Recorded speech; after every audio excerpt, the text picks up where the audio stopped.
Pembinaan ibu kota dari Jakarta ke Penajam, Kalimantan Timur itu adalah program PKI tahun 1955. Dan kalau kita mau bedah lagi keadaan di Penajam, Kalimantan Timur hari ini, tanahnya kosong.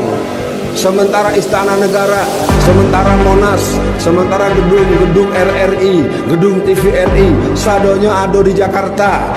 Pusat-pusat pemberitaan, pusat-pusat pers, pusat-pusat polisi, pusat-pusat tentara, pusat-pusat pendidikan, universitas, berbagai pusat-pusat kegiatan perkantoran, itu semua nanti akan dijual kepada Cina. Dan kalau ada masyarakat yang tidak setuju, nanti akan ditangkap oleh polisi. Seluruh sistem kerja polisi akan menangkap siapa yang menolak pemindahan ibu kota. Jadi komunisme ini sekarang sudah berjalan secara deril. Kalau jamaah mau memahami, hari ini sebetulnya kita berbincang tentang menunggu saatnya bahwa kita akan melihat kembali berkibar bendera Palu Arit di mana-mana tempat. Karena anggota dan simpatisan, kader-kader dan titisan PKI sudah berjumlah 200 orang di DPR hari ini. Mereka mulai masuk sejak pemilu 1999. 2004 80 61 orang, 83 orang, 118 orang, sekarang sudah 200-an. Apa tujuan mereka? Adalah mencabut TAP MPRS nomor 25 atau 66. Ketika saya ditangkap dengan tuduhan menyebut-nyebut di istana ada PKI, ditanya oleh hakim, saudara Alfian, kenapa Anda menyebut-nyebut di istana ada PKI? Hakim yang mulia, saya ini bukan anak kecil. Saya tahu resikonya apa yang saya katakan kalau saya ini bicara asal bicara. Saya terangkan bagaimana Cina itu menguasai tanah Indonesia dari ujung Aceh sampai Irian. 70% lebih sertifikat tanah Indonesia sudah di tangan para pengusaha dan para orang-orang Cina. Saudara-saudaraku, begitulah ya video yang sudah saya tampilkan ini ya. Akhir-akhir ini videonya Alfian Tanjung ini sliver lagi ya, dengan statement-statementnya yang sangat ngeri dan ngabur sekali. Ini tidak menggunakan analisa ilmiah, tetapi menggunakan analisa kebencian mungkin ya. Seperti itu saudara-saudaraku. Ini ada alasan supaya saudara Alfian Tanjung juga tahu dan paham ya, ini kenapa sih ibu kota ini dipindah. Jadi jangan gembar-gembor bahwa ini adalah konsepnya PKI dan lain sebagainya ya. Jadi harus tahu, ini saya kasih 4 alasan kenapa ibu kota ini harus dipindahkan dari Pulau Jawa ya. Yang pertama ya, penduduk Jawa terlalu padat. Survei penduduk antar sensus atau SUPAS tahun 2015 menyebutkan sebesar 56,56% masyarakat Indonesia terkonsentrasi di Pulau Jawa. Sementara di pulau lainnya presentasinya kurang dari 10%, kecuali Pulau Sumatera.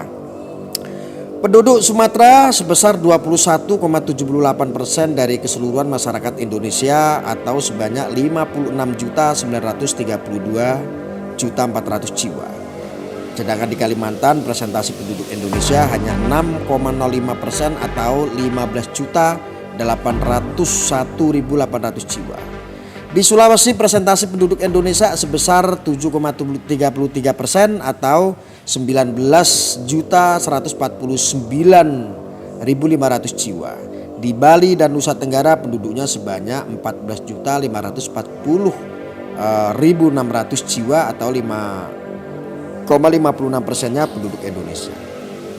Sementara di Maluku dan Papua memiliki presentasi paling kecil yakni 2,72% atau 7.103.500 jiwa. Yang kedua, Alfian Tanjung ya harus paham ya, kontribusi ekonomi terhadap PDB. Jadi alasan keduanya adalah kontribusi ekonomi pulau-pulau terhadap pertumbuhan ekonomi Indonesia atau produk domestik atau bruto ya, yang disingkat sebagai PDB sangat mendominasi, sementara pulau lainnya jauh tertinggal. Makanya Jokowi ingin menghapuskan istilah Jawa sentris sehingga kontribusi ekonomi di pulau lain juga harus digenjot.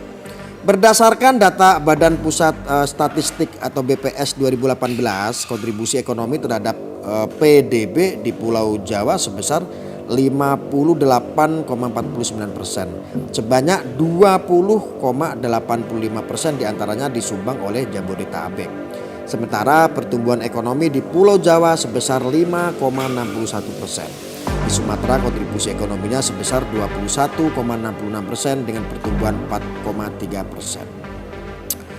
Adapun di Kalimantan kontribusi ekonomi sebesar 8,2% dengan pertumbuhan ekonomi 4,33%. Di Sulawesi kontribusinya hanya 6,11%, namun pertumbuhan ekonominya paling tinggi yakni 6,99%. Di Bali dan Nusa Tenggara kontribusinya 3,11% dengan pertumbuhan ekonomi sebesar 3,73%. Di Maluku dan Papua kontribusi sebesar 2,43% dengan pertumbuhan ekonomi sebesar 4,89%. Yang ketiga ya saudaraku Alfian Tanjung, ini harus difahami ini yang ketiga.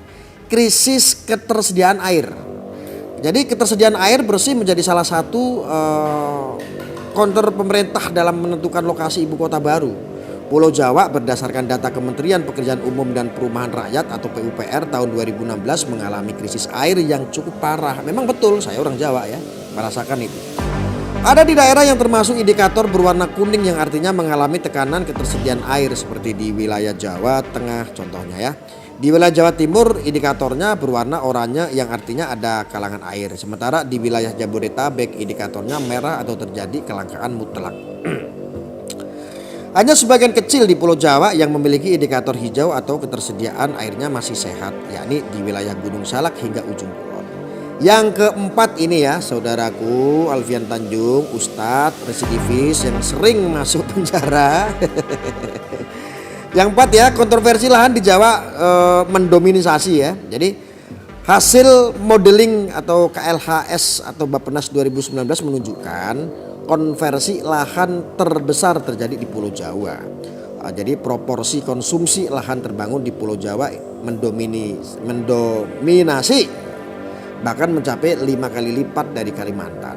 Pada 2000 proporsi lahan terbangun di Jawa sebesar 4,8,41%. Kemudian berkurang menjadi 46,49% pada tahun 2010. Diprediksi lahan terbangun di Jawa pada 2020 sampai dengan 2030 sebesar 44,64 dan 42 sampai dengan 79% menyusul rencana pemindahan ibu kota.